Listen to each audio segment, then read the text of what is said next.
Shalom,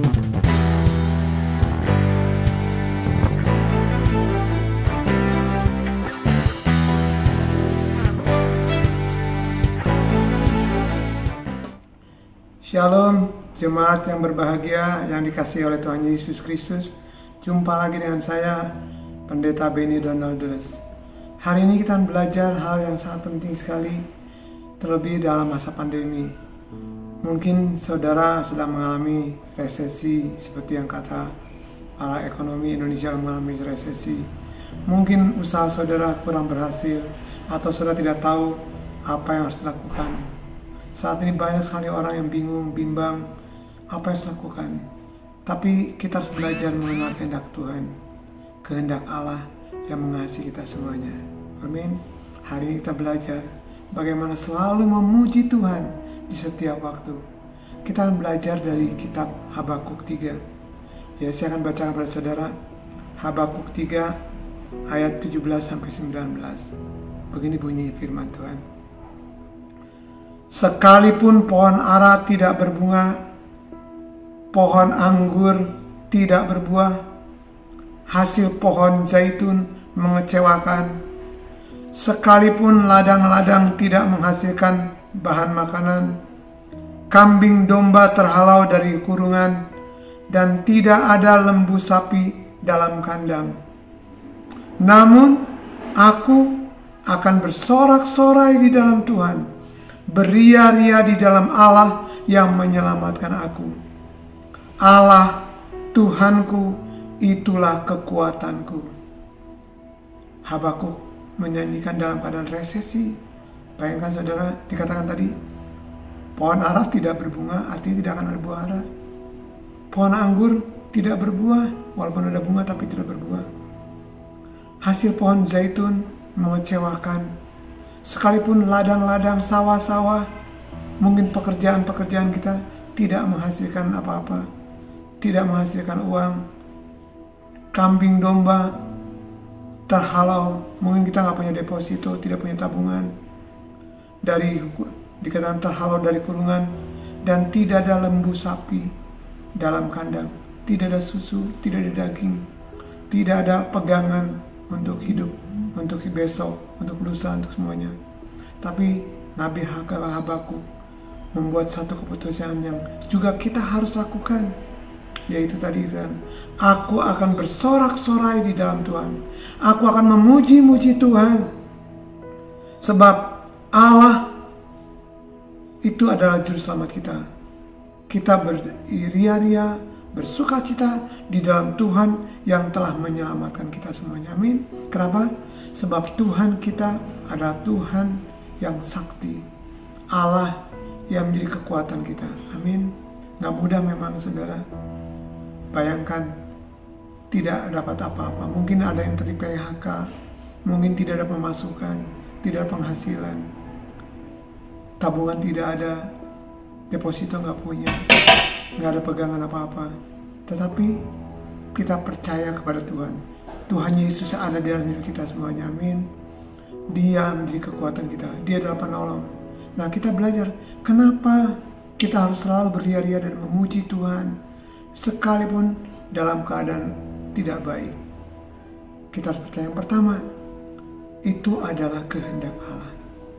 Allah kehendaki bagi kita selalu bersukacita, selalu beria-ria di Tuhan.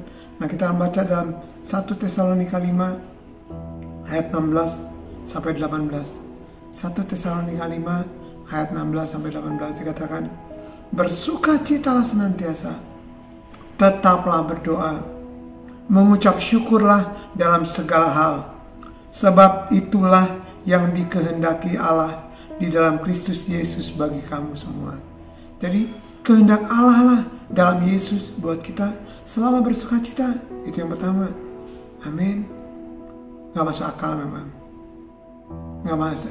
Pokoknya gak mungkin deh orang yang lagi susah, lagi tidak punya apa-apa, kayaknya madesu, tapi disuruh Tuhan mengucap syukur. Kenapa? Yang kedua, karena kita punya Allah yang sakti. Tahu Allah yang sakti? Allah yang maha kuasa, maha sakti. Dia sanggup menyediakan segala yang kita butuhkan.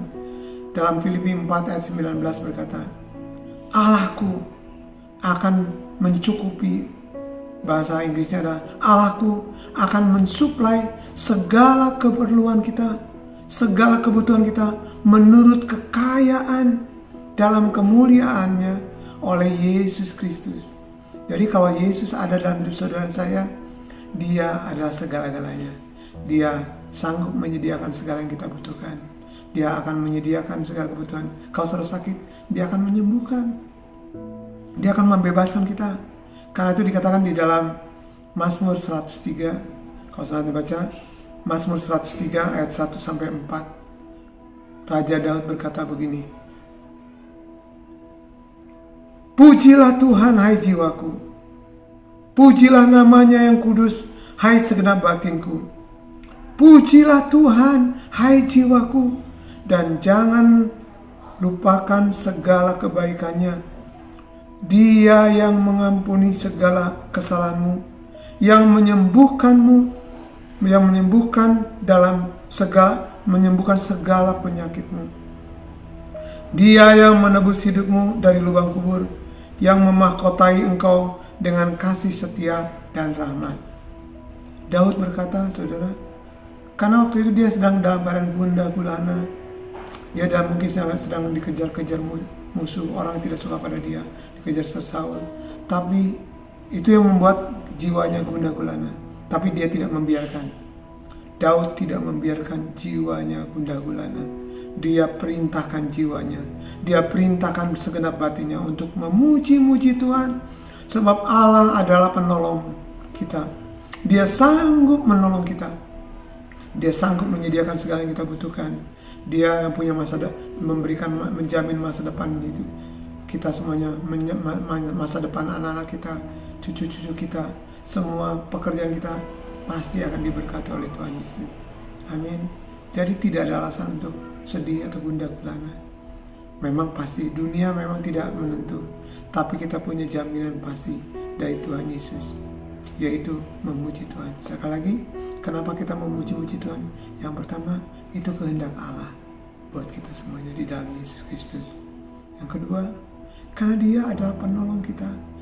Saudara masih ingat bahwa bagaimana Allah membawa keluar bangsa Israel dari tanah Mesir, di padang gurun, di padang belantara, dalam kesusahan kebutuhan. Tuhan menyediakan segala yang dibutuhkan oleh bangsa Israel. Dia sanggup membelah laut untuk membuat bangsa Israel menyeberang Laut Teberau. Dia sanggup membukakan batu untuk memancarkan air untuk hidup. Dia sanggup mengirimkan mana. Dia sanggup menyediakan daging dari burung buyur. Kalau dalam perjanjian baru, Tuhan Yesus mengubah air menjadi anggur, memberi makan 5.000 orang, membangkitkan Lazarus dari kematian. Apalagi saudara, kita punya Allah yang dahsyat, Allah yang sakti. Karena itu mari bagian kita selama masa pandemi ini, sambil menantikan janji Tuhan digenapi, mari kita memuji Tuhan. Kalau jiwa saudara, pikiran saudara tertekan dengan semua masalah yang saudara hadapi, ini saatnya, ayo ujilah. Percayalah pada Tuhan Yesus. Percaya pada firman-Nya. Saya mengalami seperti itu pada masa-masa kesulitan. Rasanya susah sekali untuk memuji Tuhan. Bersukacita apalagi. Tapi ingat saudara, hal kerajaan surga bukan soal makanan, minuman, atau pakaian. Tapi hal kerajaan surga adalah soal kebenaran, yaitu firman Allah, damai sejahtera, dan sukacita oleh Roh Kudus. Kalau Roh Kudus ada di dalam hidup kita, kalau Roh Kudus memimpin hidup kita, kalau kita mengikuti hukum Roh Kudus, kalau kita terus mengikuti tuntunan firman dan tuntunan Roh Kudus, percayalah, tidak ada yang mustahil buat orang yang percaya pada Tuhan Yesus. Tuhan akan mengubah semua keadaan kita menjadi baik, bahkan lebih baik. Markus 7 ayat terakhir dikatakan, Yesus mengubah segala-galanya menjadi baik. Amin. Mari kita lakukan saudara. Perintahkan jiwa kita, pikiran kita, perasaan kita, bahkan tubuh kita, kita menari-nari buat Tuhan.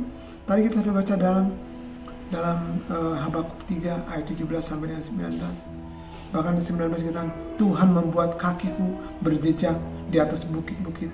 Tuhan sendiri. Karena oleh Roh Kudusnya kita akan dibuat Tuhan bersuka cita, bergembira. Karena itu adalah kehendak Allah bagi kita. Mari saudara, masih ingat adanya lagunya? Bersukacitalah, sebab itu kehendak Tuhan. Tetaplah berdoa, sebab itu kehendak Tuhan. Mengucap syukurlah, sebab itu kehendak Tuhan dalam Yesus bagi kita semua. Amin. Mari lakukan dengan iman. Tuhan Yesus memberkati. Haleluya. Amin.